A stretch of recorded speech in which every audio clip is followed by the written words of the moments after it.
Get ready for your weekly dose of pixie dust with Disney Coast to Coast. Hey folks, and welcome to Disney Coast to Coast, the ultimate unofficial Disney fan podcast. I'm Jeff DePaoli. And I'm Patrick Dougal. And today we have a super exciting and special episode. Yeah, it's going to be a little different this week. Yeah, we have our first guest ever. There we go. And we'll keep it a little surprise for a little while. Although if you've read the title of this episode, you probably know who it is. That might give it away. Yeah, that might give it away. But we have a guest, which is kind of fun and exciting. And Patrick and I had a very exciting night yesterday, seeing the new Disney Theatricals musical Hunchback of Notre Dame. So we'll talk about that in just a minute. But of course, as you may have noticed, we had a pre-recorded episode last week. So we have 2 weeks of Frozen of the Week to catch up on. We do. So let's jump into that real quickly. So 2 weeks ago, a company called Beautifully Disney, which I actually was not familiar with at all. It's a makeup company, but apparently they put out a Frozen collection. What took so long? Yeah. There's probably a bunch of Frozen, knockoff makeups out there, but This is the official Disney makeup of it, and I believe a lot of stores do Disney-inspired makeup, but if you want the Disney brand Frozen makeup, it is out for you to buy. It's from Beautifully Disney, and my guess is you can probably buy it at Anna and Elsa's boutique. Oh, yeah. That would be my guess. But yeah, so that came out, that was 2 weeks ago. But this current week, I should say, we have even more exciting Frozen news. First of all, big anniversary. Yeah, Frozen is only 1 year old. Which is crazy to think about. Yeah. What was life like before Frozen? I don't remember. It wasn't as magical, was it? No. So it turned officially 1 year old on the 27th of November. So that's pretty huge and exciting. Another interesting little factoid out there is, one of the biggest toys every Christmas out on the shelves is Barbie. And they've done a study, the Associated Press did a study, that Frozen toys will outsell Barbie toys this year. I don't think you even need to do a study. I think it's well, it's actually pretty close. Obvious. They said they asked the parents, and 16.8% of parents planned on buying Barbie toys. 20% planned on buying Frozen toys, and apparently, that record or nobody's beaten Barbie in 11 years. Mm-hmm. So it's kind of God. What was 11 years ago? I wonder what it was. I even saw an article over across the seas in China that Frozen is actually outselling Pokemon. Whoa! Yes, which is a huge market over there. Wow. So it's big everywhere. Frozen never dies. And even bigger news, this is kind of like news and then it was taken back. Yeah. Because there's an interview with Idina Menzel, where she kind of just yeah, Frozen 2 is in the works, no brainer. Everyone loved the first one, so obviously we're making a second one. And then later on another interview, she's like, oh, just kidding, I just assumed things were going on, but I don't know anything officially. So what do you think is the truth? Do you think there's nothing official, or do you think Disney heard the interview and was like, you need to take that back? No, I think maybe she's I don't know. It could be the fact that she was like, yeah, it's probably coming in the works, and Disney's like, yeah, you should probably not say anything. Yeah, probably. I don't know if she's actually working on something. They're actually, working on something yet. I highly doubt it. No, it would be very early in the stage. I think she's just assuming, which everyone is. Yeah, totally. But that's kind of funny. That's terrible to have to take back your comments. We've had to do that before. Yeah. It's not a fun feeling. But anyway, that's your Frozen of the week. And we're going to move on because, frankly, we have a ton to talk about as far as Hunchback is concerned, but a few little points we want to hit before then. Mad Tea Party has officially played its last date at Disney California Adventure. Yeah, November 30th was its last day, and a lot of people came out for it. I saw a lot of videos. It had a cult following. Yeah. Almost. So there's a lot of people who loved it, a lot of people who are indifferent about it. But there are rumors swirling around that it won't be gone forever. We'll see what happens. There's also rumors that Frozen might be taking over. So, there's tons of rumors out there about it. It's weird because, if it's going away, if they announced it's gone, I would assume that means the stage is coming down. Mm-hmm. The weirdest thing, we were there on the 29th, so the night before its final night. The thing that I find very strange is that they did incorporate Christmas music into their act. They had Christmas decorations. They even had snow machines. So, to me, that means they planned on it being there through Christmas. But for some reason, I don't know if it was a contractual thing. I mean, it was still they did about 3 weeks of Christmas at that point. So I don't know. It was a good change, but it might have been sudden. It sounds more very sudden than it was. But they could, who knows, they could leave the stage up for something more. Frozen sing-along. Yeah. We don't know. We don't know. Yes, these are all rumors. We don't know.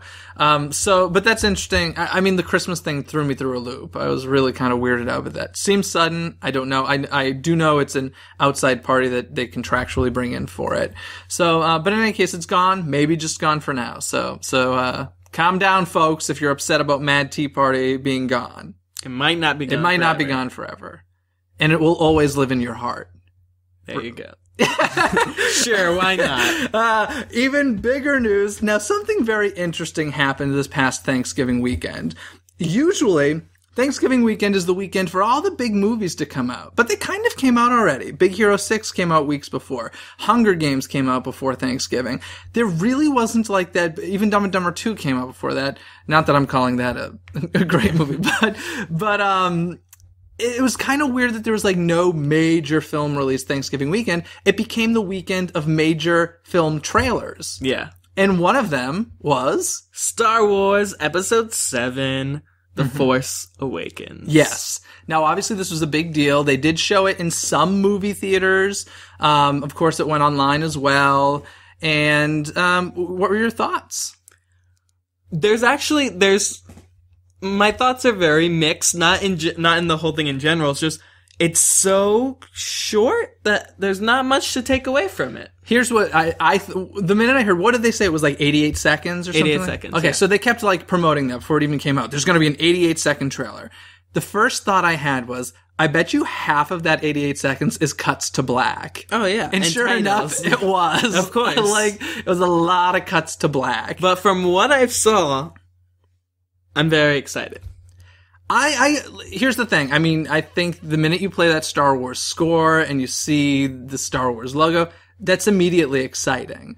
As far as like the trailer as a whole, it didn't rock my world. It's a teaser. So it wasn't necessarily a trailer, but more so like a teaser. Yeah. They teased us. December 2015, 1 year, folks. Yeah, that's the big thing. It's a year away and they're already teasing people. So we'll see what else comes out from it, but from what I saw, from what I'm seeing, I'm pretty excited. The one thing I did notice is, if you watch the trailer, there's actually no scenes that take place in space. I didn't even, yeah, that's interesting. Every scene is on a planet, or the Millennium Falcon is like flying in the atmosphere of a planet, but there's no actual space scene. That's because in Star Wars Episode 7, the space does not exist. Oh. You didn't read that? I didn't. Oh, sorry.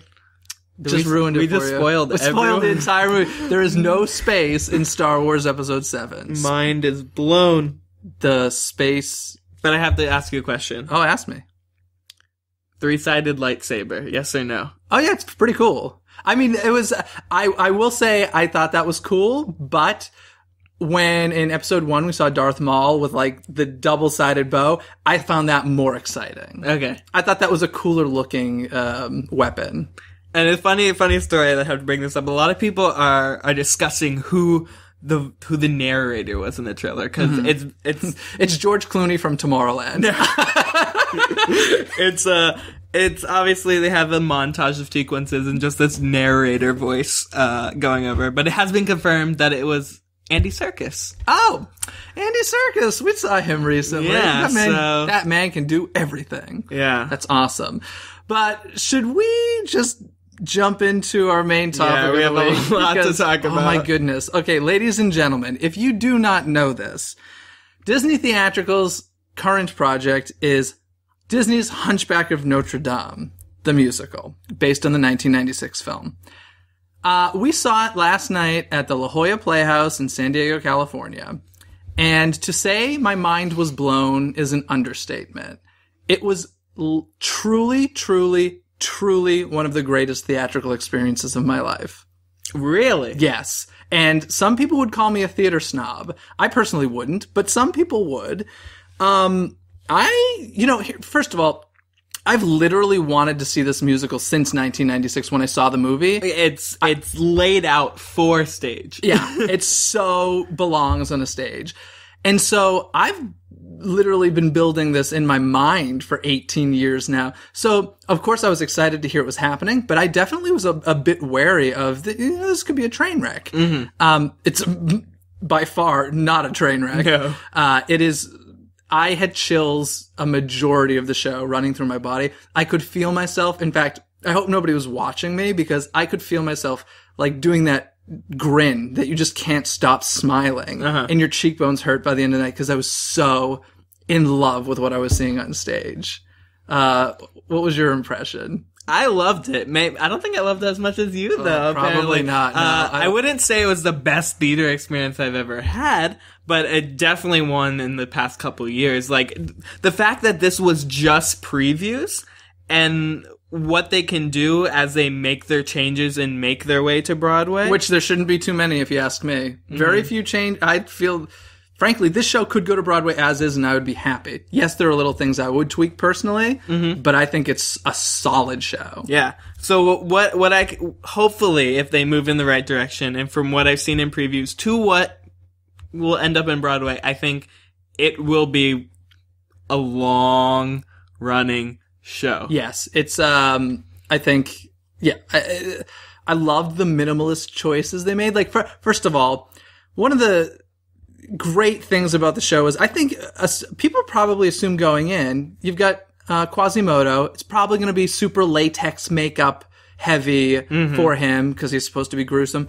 I've got to tell you, far from it. Very far. You have this attractive actor walk out on stage, standing up straight, and all that he did was smudge some black makeup across his face and hunch over, and they put a pillow on his back, and you believed he was Quasimodo. I mean, it was such a brilliant choice that I think was a super, super brave choice. Yeah, they had the transformation from this man to Quasimodo on stage right in front of you, which I thought it's a brilliant choice. It was, and I loved the full choir on stage. Oh my goodness, I really had chills running through my body. One of my favorite parts of the show was the fact that for me, it very much felt like Frollo's story. Oh yeah, which is definitely different from the movie.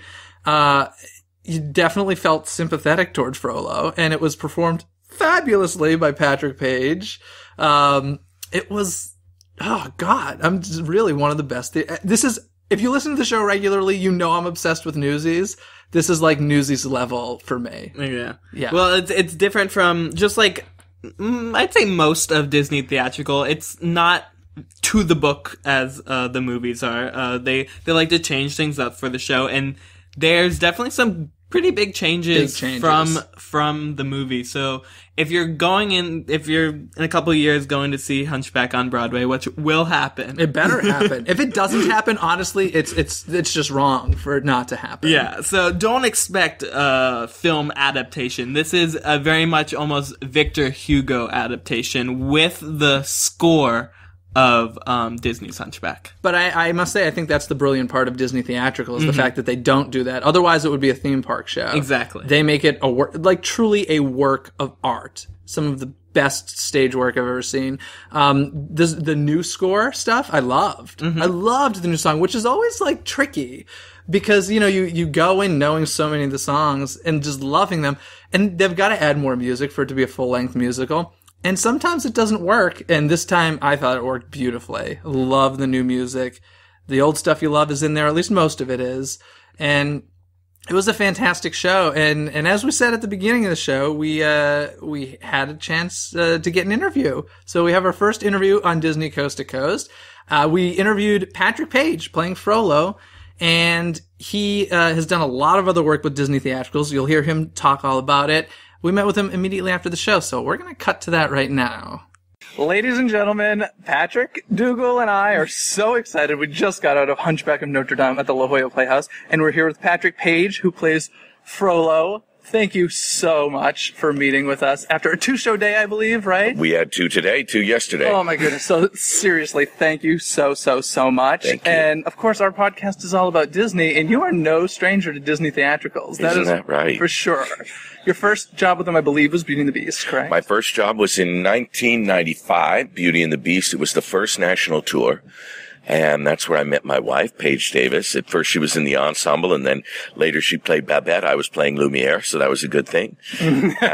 Worked out well. And then after I did Beauty, I then did The Lion King, which I also started. Well, I went with Beauty. I was in the national tour, and then I was out there for a little bit, and then I came into the Broadway company, and I stayed. I was with that role for about 5 years, and then the same way with Lion King. I went out on the national tour, the first national, and then I did that for a little bit, and then came back into the Broadway company, and then stayed there, and also with that one for about 5 years. I found that about 1,200 performances is about my limit. That's a good number, 1,200. It's kind of crazy though, because you're such a classically trained actor who ended up doing these Disney musicals. Like, is that where you're expected to go with your career? Not at all. It's a very funny story. I was in New York. I was relatively new in New York. I came in with a great big play called The Kentucky Cycle, which had won the Pulitzer Prize. It was 7.5 hours long. And we closed after a couple of months, and I didn't have any work, and I went out and did a couple of regional jobs. But anyway, I was auditioning for the first national company of Angels in America, for the understudy that had to cover both Joe and Louis. And I auditioned all day long, and finally I didn't get the part. At the end of the day, the casting director, who is a man named Jay Binder, who still casts many, many shows in New York, came to me and he said, "This isn't going to work out." He said, "But I just lost my reader for a show I'm casting tomorrow. And would you be interested in being the reader?" If somebody doesn't know, the reader in an audition situation is the person who reads the scene opposite the person who's actually auditioning. So you really have nothing at stake, but you want to do a good job. And I said, "What's the show?" And he said, it's Disney's Beauty and the Beast. And I said, "Oh, no, I'm not it. I'm a classical actor. I couldn't possibly do that." He said, "Come on, just come in and do it." He said, "I don't do musicals." At the time, I didn't do musicals at all. And he said, "Well, you don't have to sing. You just read the scenes opposite the other people." So I thought, okay, I came in and I did it. And we were auditioning someone who had come in to audition for the role of Lumiere. And I was playing Cogsworth, the clock. So I was doing the British accent. The guy was doing the French accent. And we were doing the rhythms. You know, it's really wonderful comic rhythms back and forth in the scene. And at the end of it, Jay, the casting director, said, "Switch parts." And I'd never seen that done before. And 20 years later, I've never seen it done since. And I read Lumiere, and he sent the other person out of the room, and he said, "You could play this part." And I was like, "Absolutely not. Absolutely not. I'm a classical actor." You sing at that point. No. Either, right? So then I said, I don't do musicals. He said, "Come over to the piano, sing this song." So I did. And it's just a wonderful song, "Be Our Guest." Of course. And I did my impression of Maurice Chevalier, and it was all right. And so he said, I'll hire you a coach tonight. You work on the song and come in and do it for the producers tomorrow. So I did. And then I ended up doing the first national tour, and I turned it down. I kept saying, I kept saying no. I said to my agent, "No, I just don't want to do this." And she talked me into it. A wonderful agent named Pat House. She said, "If you do this, if you are able to do musicals, you'll open up a whole other side to your career." And she was right. And so I did that, and that's how I met my wife, and that's how I met the people at Disney Theatrical, including Tom Schumacher, who had just become the president of Disney Theatrical, and who sort of guided me through all these years. So in addition to the 3 shows now that I've done on stage, I've done 2 workshops. I did the workshop of Newsies, and I did were you Pulitzer? I was Pulitzer, and I did the workshop of a piece that Tina Landau was creating for Disney that finally didn't get greenlit, which I think eventually became On the Record, the touring show On the Record. Yeah. So yeah, I've done a lot of stuff with him. So besides Disney Theatrical, it seems you also have a knack for playing the villain. You were Scar. You just said you were Pulitzer in Newsies, Green Goblin and Spider-Man, and now you're Frollo. What's the thing with villains here? Well, for me, the thing is that I never actually think of them as villains. And I think that might be I think that might be why people think I might have a knack for them, because, the villain is trying to get what he wants. So with Scar, I always felt quite justified that my brother, by sheer brute strength, had sort of taken over the kingdom. And there was no meritocracy. It wasn't about who was smartest or who might lead the best. It was simply about who could win in a fight. And I always thought that the scar across my eye I'd gotten in a fight with my brother, and that was how he had claimed his place as king of the Pride Lands. And so there was a kind of resentment and an unfairness I felt that I was simply trying to equalize. And of course, it turns out when Scar becomes king that he's not very good at it. But I don't think that he knows that going into the game. I think he thinks he'll be very, very good at it. It's just no one ends up following him. And he uses up all the resources. So, but with Frollo, I never think of him as a villain in any way. I think the way the script has been shaped, he's much more kind of an anti-hero, like Walter White in Breaking Bad. That's a really great comparison. Yeah, where you see a man and you realize that these are, if you had come in very, very late in the story, you'd say, oh, that's just an irretrievably bad man. But if you come in early enough in the story, then you know how he got there. Especially, I'd say, in the stage show. Yes. Much more so than the film. Entirely. No, yeah. In the film, he's there's something wonderful about Disney villains in the films, isn't there? That they just are, they're bad. They're just evil. and they even kind of luxuriate and relish their evil.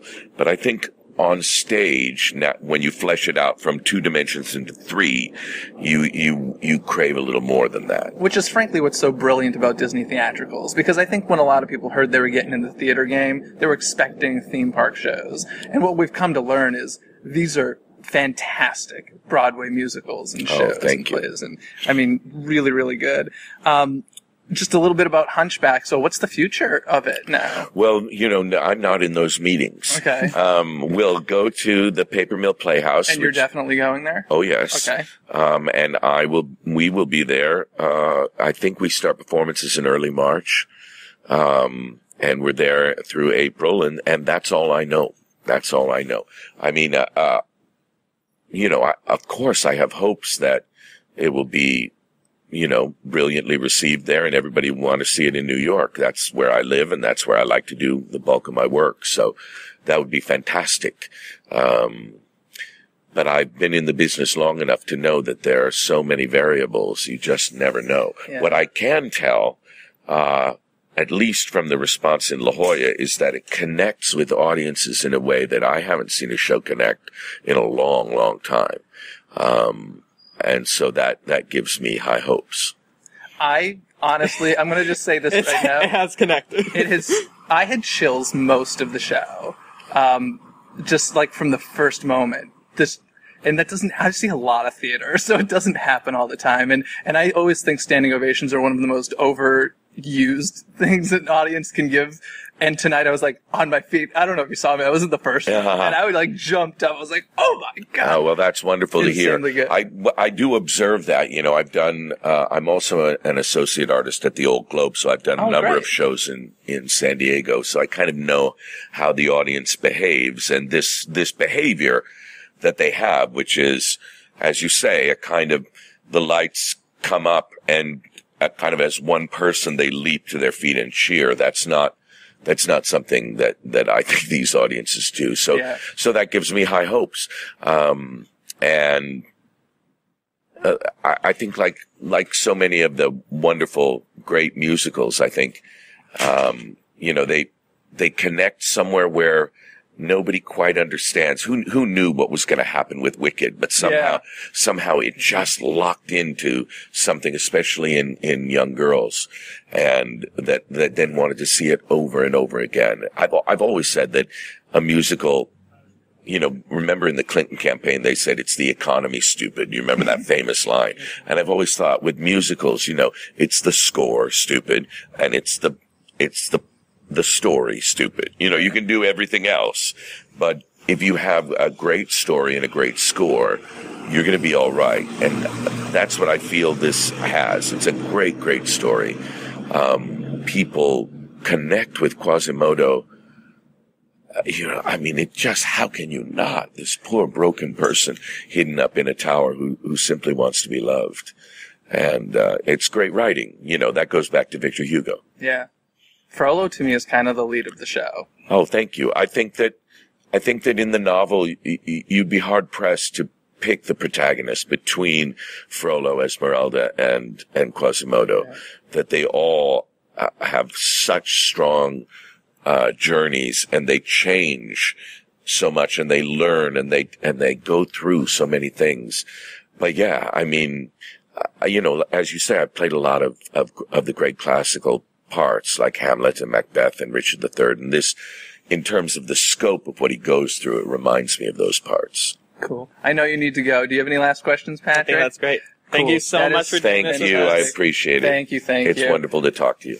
Awesome, folks. I hope that you enjoyed that interview with Patrick Page. It's so cool listening to all his stories. He was so nice. Yeah. Like, really, really nice.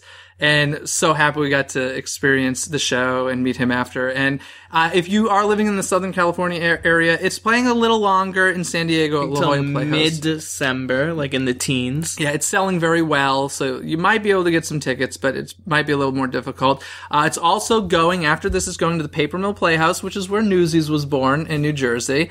And that'll be running there from March 4th to April 5th. And tickets are on sale now, so buy them up quick. Seriously, buy them while you can, because it's a sellout show. Oh yeah, it's so good. And then hopefully after April 5th, Broadway. Like, that's the hope. That's the hope, and it deserves to go there.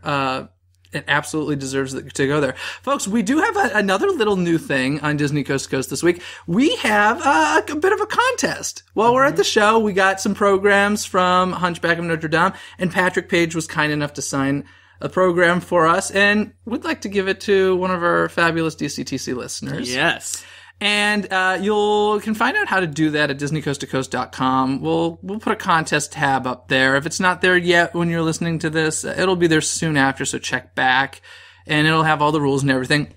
Let's just say, if you connect with us on social media, you'll have a very good chance of winning. So connect with us on Twitter, Instagram. And how can they do that? Oh, find everything at DisneyCoastToCoast.com. Or you can Really? Yeah. I can find everything on DisneyCoastToCoast.com? You can find our Instagram, our Twitter, our Facebook, our Tumblr, what else? Our YouTube, our iTunes, our SoundCloud, all of that. And if you connect with us on that, you could go home with your very own Hunchback of Notre Dame program signed by the fabulous Patrick Page. That sounds awesome. So yeah. Like I said, check out DisneyCoastToCoast.com, click on the contest tab. If it's not there at the moment, it'll be there very soon. So, and we'll be announcing the winners in a future episode? Oh, definitely in a future episode. We'll probably give one for our season 1 finale, and then maybe a couple more in season 2. Sounds cool. It's going to be awesome. And, folks, we loved doing an interview. We'd love to know if you liked hearing an interview outside of Patrick and my voice, Patrick Dougal and my voice. So if you did and you want more of that, shoot us an email, DisneyCoastToCoast@gmail.com, let us know. But, enough of the plugging away stuff. It's trivia time. Trivia. Would you like to ask me a question, Patrick Dougal? Sure. Are you ready? I'm ready. Are you ready? I'm ready. Can you feel it? I can feel it. Are you ready? I'm ready. Then let it go. All right. So in The Hunchback of Notre Dame. No kidding. Your question's about Hunchback. So is mine. Oh, interesting. In the movie, though, there's actually a quick cameo by another Disney princess. Mm-hmm. Do you know who and where? It's Belle. Uh-huh. And it's in one of the town scenes. I believe it's during the Festival of Fools. Is that correct? It's during Out There.